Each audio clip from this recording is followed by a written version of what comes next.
Welcome to another episode of Not for Nothing. I am one of your co-hosts, Natasha. And I am your other co-host, Sarah. Today, we're going to be discussing a whole bunch of things, especially as we move into this recession, and it gets worse every single day.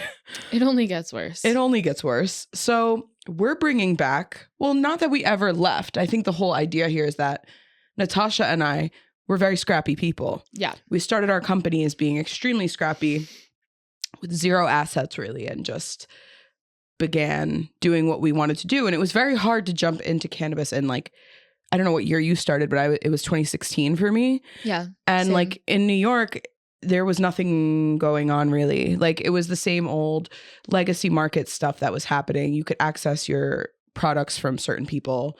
But in terms of like an industry that was like active and working with legal parameters, it was hard.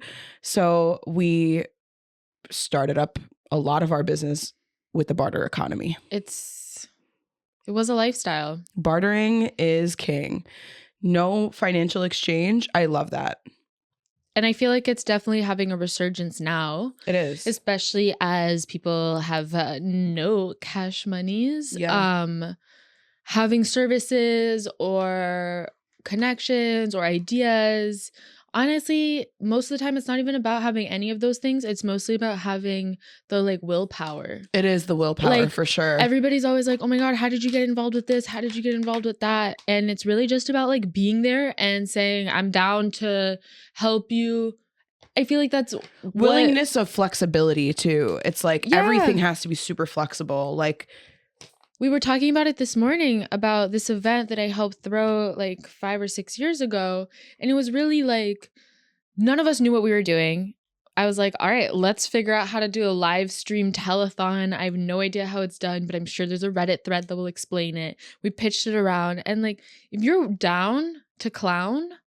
Yeah, usually you could make something shake. You can make something shake. Totally. I used to do like freelance PR services and like social media stuff to like get my hair dyed from like certain hair people. And like, you know, I've bartered certain services with folks all the time. It's just the best. There's no better way to do it. And it's becoming a necessity. And I think that for a while, I mean, this is like also why I didn't have like a credit card for a long time, because I feel like in weed, it was all about barter and cash transactions. Yeah. Collaboration took you really far, honestly. Yeah, exactly. But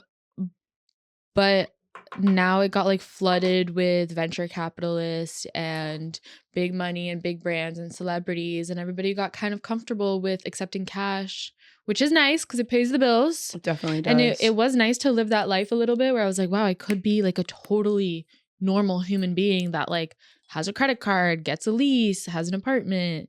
But when it hits the fan, you got to go back to barter economy. 100%. And yeah, I just think it's time we revisit all the opportunities with barter economy. Like my friends also,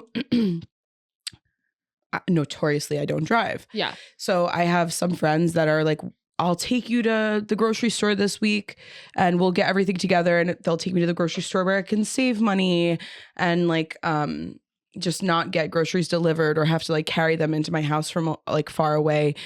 And that saves me time and money. And in exchange, I'll make them dinner. Exactly. You know, so it's like, you know, we're or in all exchange, you'll have more money to buy gas, weed that you'll roll up for them.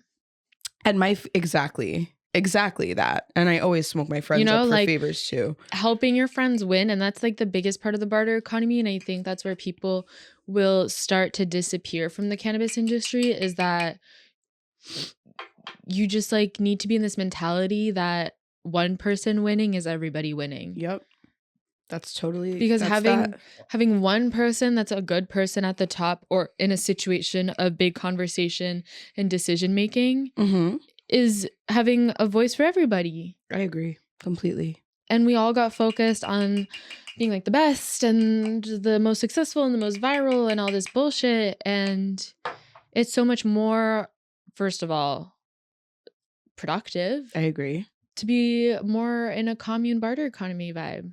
And I also think we need to normalize, like, during these tough financial times, when you want to meet up with friends, it's like you don't always have the money to do something, and you don't necessarily want to host in your home. Yeah.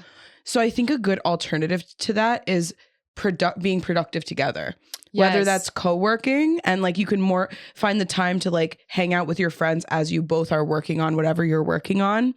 And another way I like to do that is by running errands with my friends. I love doing So that. we both need to do laundry. Okay, like let's do it at the same laundromat. We'll meet up over there. You know, it just makes things so much more tolerable. It also like will really help you get out of a depression, I feel. Agreed. Yeah, you feel better when the things around you are done. You're like accomplishing all the things you need to be a productive human, and you're saving money in one way or another. But I do think at one point, the people who can't adjust to this new economic model will fail. I agree. Because if you keep chasing the contract with the dollar amounts, no one has it. Like, I'm sorry to break the news to you. Yeah. The people who do have the cash right now are not people you want to work with. 100%. And I'm not talking like 5 to 1K contracts, 500 No, I'm talking like you're hoping to get your salary like covered. Yeah, you want like multiple thousands a month for like whatever. Like obviously some brands have like a little bit of cash on hand, but like, and it depends what what services you're talking about. You know, because it could be critical to the brand versus 100%. like something that's, you know, community support or something, you know.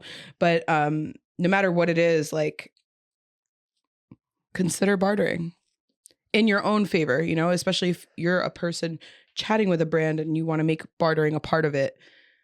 Maybe barter percentages or barter like, you know, performance markers. And there's certain ways that you can make this work out for you as well. Barter product that you might be able to help people in your community with. There's ways to make it happen. Yeah, and like bring back the barter. I recently tried to barter my way into a comedy show. How did that go? It did not go well. All right, so what happened? I had 2 tickets and we were 3 people. Tough. But I was like, it's one table, you know? You're already going to be seating us. Just add another chair. Oh, it was like a drink minimum type situation? Yeah. And so I was like, whatever, you know, it's not a big deal. And then I was like, but I have weed. Let me, you know. To who? The door guy? Yeah. Let me hook you up. Like, let's barter. This is the assets I currently have on hand. What are the assets you currently have on hand? You have tickets. I have weed. You have access to this door? Talk to me. I have weed. Talk to me. Let's hear it. How did that go? The guy was down. He was down to clown. And I was like, you're a barter economy adopter. And then some other dude out of nowhere in the corner, not minding his goddamn business, says, oh, you're going to let them in because they offered to suck your dick? Okay. And I'm like, you clearly, my friend, are not welcome into the barter economy community. I would probably say a monologue to this man that would last upwards of 15 to 20 minutes. You should have seen. And when I say monologue, I mean this monologue would be screamed. It was like if you had put dangling fresh meat in front of 3 hungry lions. We were ready to fucking shred this guy apart. Oh my God. You could see the fire like bubbling within us. And then I would be we like, walked away and smoked weed instead. Open up the pit. That would be it. In the end, we did get in because I almost cried in the parking lot, and no one wants to see a girl cry. So, and that is pretty privileged. No, you looked good crying. It was manipulative psycho behavior. I stared at him in the eyes. I like locked eyes with him and I was like, I'm gonna have a hysterical breakdown in this parking lot in front of everybody. Like, he was like, you can take a seat. Walk right in. I did give them weed in the end and we did get the ticket. So barter economy works. Okay, also, so does crying. Good to know. What's the last thing that you think your pretty privilege got you? I know people are going to be in the comments are going to be like, pretty privilege. YouTube is going to eat our asses up. Like I wouldn't say I'm like pretty. I would say I have that like lost daughter vibe where it's like, she could be my granddaughter. Let me help her out. Like, I see. Old people always talk to me in the street, and in my building. What did I get recently? I don't know. No one gives me shit. Yeah, no one gives me shit either. It's not good. Maybe we don't have pretty privilege. Yeah, Maybe that's like the reckoning. I really don't think I have pretty privilege. Damn. I definitely don't. So that was that was a question for you. I did get a gift bag at the dispo, but Wait, I don't think that that's was because I true. was pretty. I think that was think it's more 'cause like I dropped a lot of cash there. I think it's you bring a lot of business here, gift bag /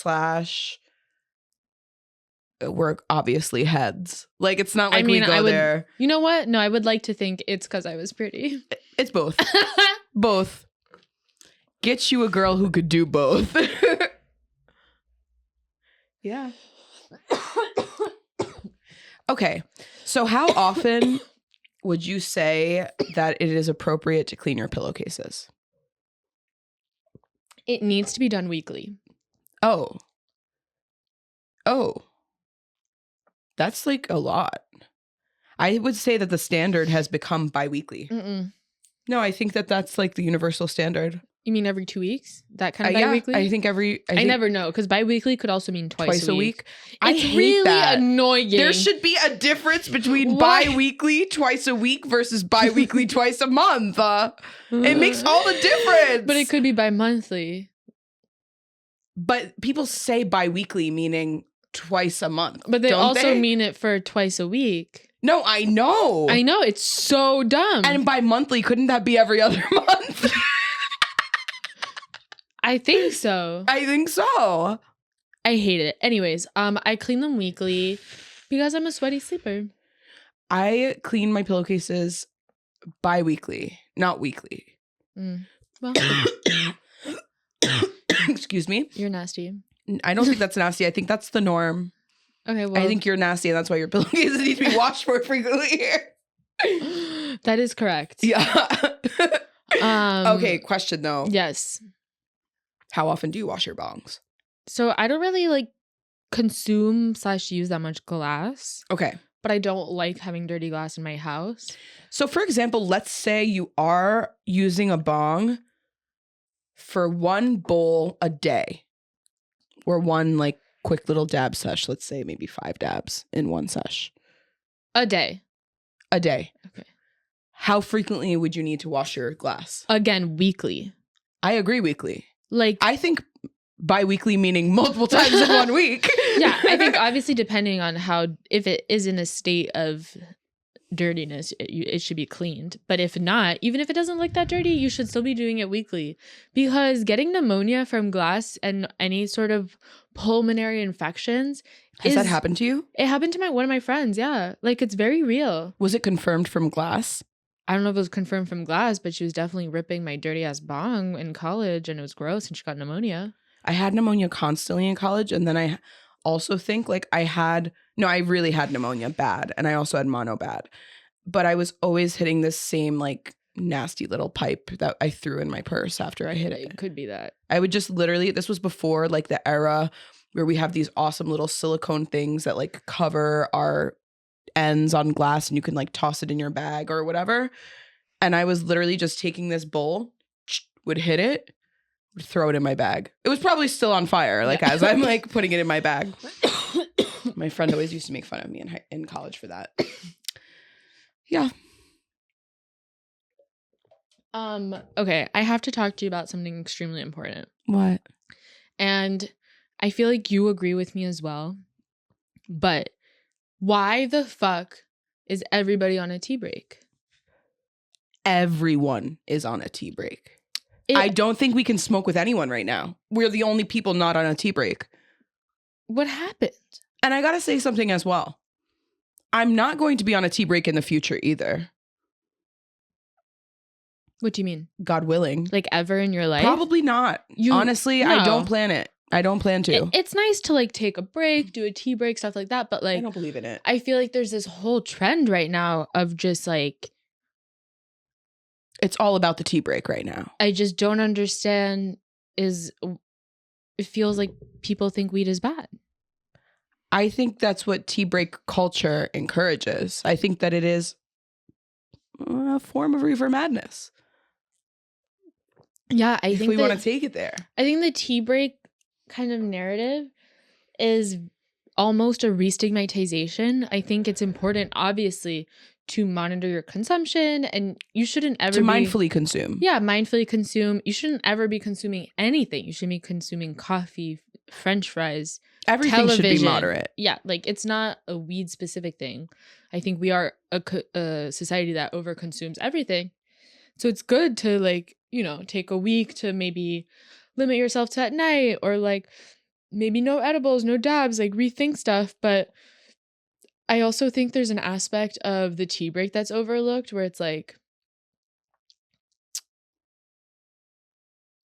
I don't know if it's healthy for me to be. I don't think so either. And I don't think that tea break language is necessarily intended for like medical patients who like rely on cannabis for certain things. Exactly. Obviously. So it's not like, not to misconstrue the content as being, you know, for medical patients. It's, I think, more of a overconsumption thing for people who adult use market. Yeah, adult use market. I will say, I agree. Like, for example, like right now we're smoking blunts because Sarah's in LA and it's like a celebration time. But that I think is something that needs to be phased out.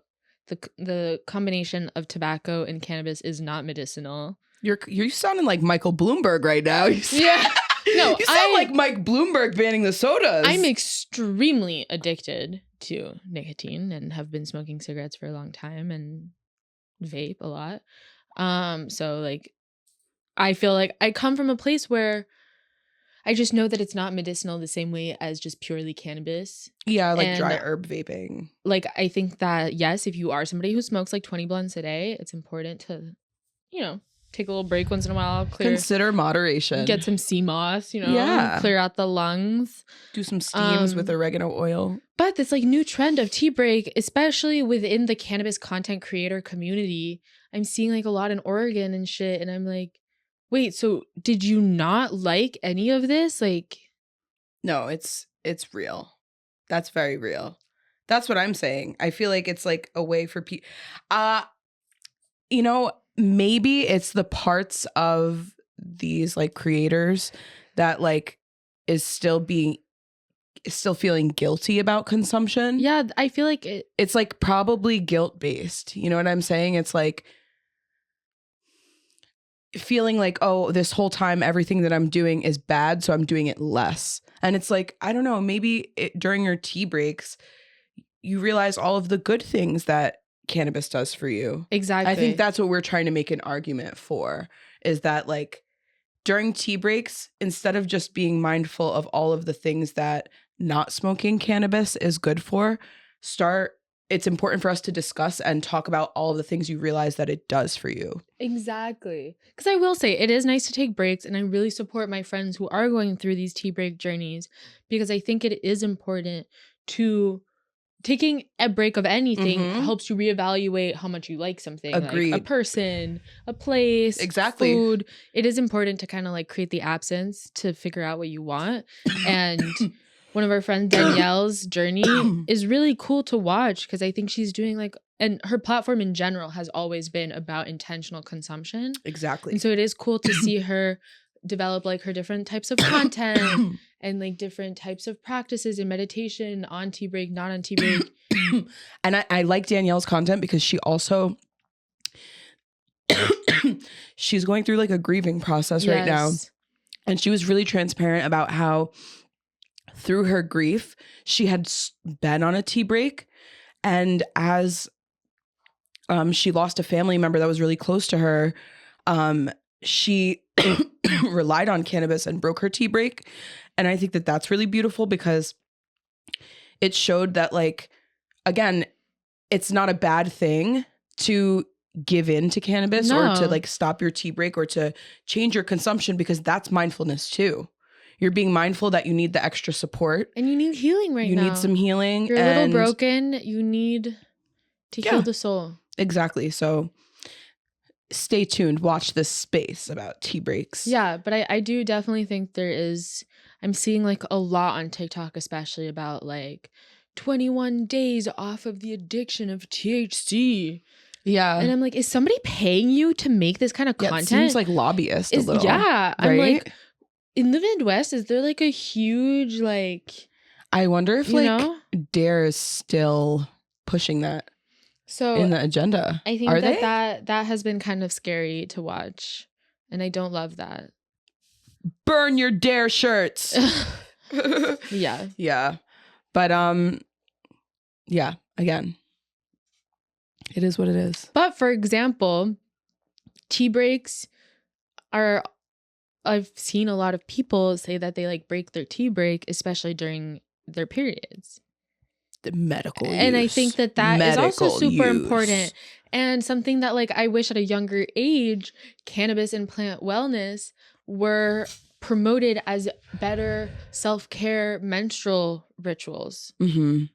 Instead of like just shoveling Midol down my throat. Midol or worse. Like there are doctors that still prescribe opiates for pain management.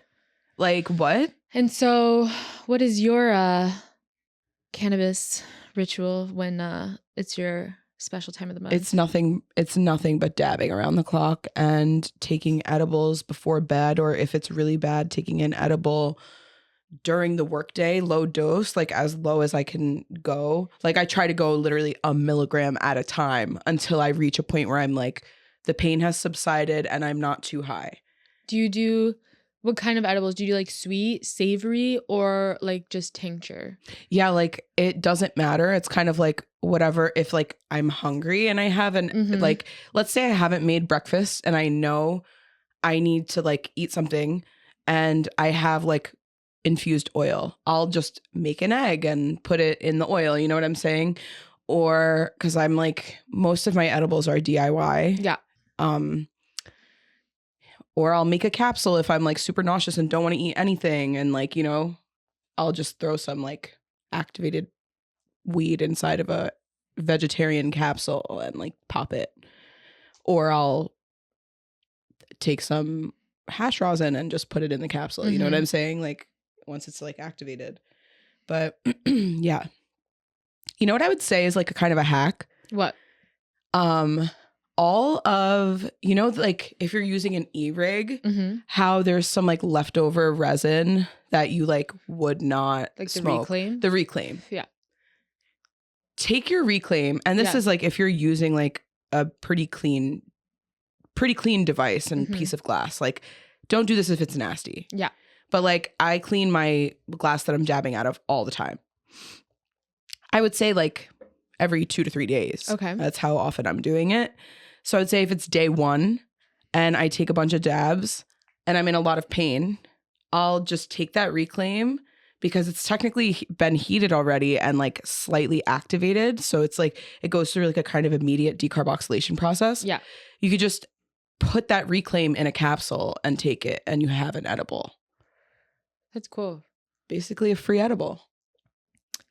I will say I struggle with edibles on my period because I get really nauseous and like my everything in the stomach situation just kind of sucks, especially if it's like sweet edibles. I really can't do like candy on my period. I do love like a good tincture, like a good like, I'm not normally a CBD bitch, you know this. Yeah. But a good ratio tincture is my favorite, like a 1-to-1, even a 2-to-1. I feel like is 2-to-1 CBD to THC. Yeah, like lesser THC, more CBD. I feel like that feels really good, especially if it's just a sublingual tincture or like a pro tab. Yep. Like you're not even tasting it. I love that. And then I couldn't agree more about the dabs. I feel like, again, because I get nauseous and I get really bad migraines and vertigo. It's like instant relief. Yeah, like with the flower dabs. sometimes is actually too, like the burning is too fragrant. Like if I was outside, I get headaches during my period. But I'm like, I can't be like nauseous in the house with all the smoke. Totally agree. And so a quick dab. Love that. Can just be, especially if it's like some nice ass extracts, which like it's a good time to indulge, you know. I'm surrounded by a lot of connoisseurs of the oils, so it's really cool because I'm blessed with the best. No, it's awesome for sure. I like, that's definitely what keeps me alive. And that is really, that's when you're like, this is medicine. 100%. When you take I believe a dab, cannabis is medicine more than ever on my period. It's like every month it's a new revelation. Yeah. I'm like, thank you God that I don't feel like this every single day. And to like the folks that are medical users for other things, like God bless you. Like we know that this shit is real. Yeah, so it's been a while since I've had a meet cute. Okay. And by a while, I mean, has it ever happened? I was thinking about the topic of meet cutes, and we were talking about a meet cute that one of our producers had in the past. And it was a very long time ago, I guess maybe 10 years. And he said that he met somebody on a plane. And then they continued the date after they landed at the airport and got a meal together. And I thought that was so damn cute. That is very cute and something I would never do. How do you know? Are you kidding me? How do you know unless the vibes were so uncomfortable? I think with meet cute, the vibes are so cute and mysterious that like you have to continue. The vibes are like literally organic at that point. I will say, while we were talking and stuff like that, I did finally think of a meet cute. And I don't know. What was your latest meet cute? It's not latest at all. This is back in the New York days. But I was working for an art magazine back in the day. Mm-hmm. And I was working the New York Art Book Fair. Okay. At PS1, which is really fun. If anybody wants to go, they should. It's a MoMA? Yeah. PS1? Yeah. In September, I think. Okay, fun. And it's really cute. And I was working the booth. Is the branding like red and white for that? I think so. I feel it's like it Printed is. Matter, so I think it's red and white. Okay. Like the company. And I was working the booth, you know, feeling like little art hoe that I was. And this guy who's like so attractive comes up to the table and he's like, "Oh, talk to me about your magazine, blah, blah, blah." Talk about the magazine.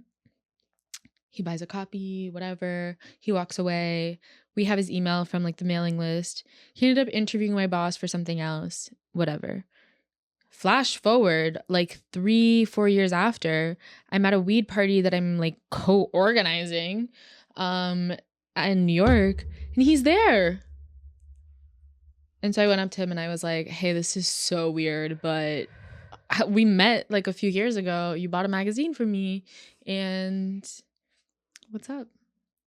How did that continue? It didn't really continue because I had a boyfriend and I just was like, Did you guys ever like follow each other on social media? Yeah. You did? Yeah. Okay, so that answers my next question. Are meet cutes dead? Yeah, kind of, because I feel like you can just reconnect at all times with somebody through social media. That's what I'm saying. And you can always look someone up. And I feel like I don't know, it's been so crazy. Like there are some OG people that will disappear from your life and your memories until you see them on social. Yeah, except I have this really bad curse I've really only dated people who don't really use social media. That's not a curse. That is a blessing. You don't even understand how much of a blessing that is. I know, but like, for example, one of my ex-boyfriends who like, it's probably for the best that he doesn't have social media. And like, maybe he does and I'm blocked and I don't know. That's something hard to grapple with. Yeah, maybe I'm just realizing on camera that you're blocked. I'm like, you're on the no contact list for his new girlfriend. He doesn't have social media, but like, imagine he's like an influencer. I'm just like blocked. God. No, I think he is actually just not on social media because he didn't really have social at the time of our dating either. But I'm just so curious. So. I'm like, I want to know what you're up to, and I know that information should not be available to me. I have a question. If you were dating someone, what is the worst social media platform that they could be popular on? Easy. Snapchat. Yo, that was a 10 out of 10 answer. Like, if your man or person is popular on Snapchat, they are either a drug dealer or a pedophile. Or a cheating pedophile drug dealer. Yeah, no, none of them are mutually exclusive. Yep. Good. I was going to say second, what's number 2 for you? I have an answer. Yeah, you go. Twitter. No. No, because until you date a guy who has some sort of Twitter clout, you can't tell me that that's not the worst type of social media trauma to have. I've been there.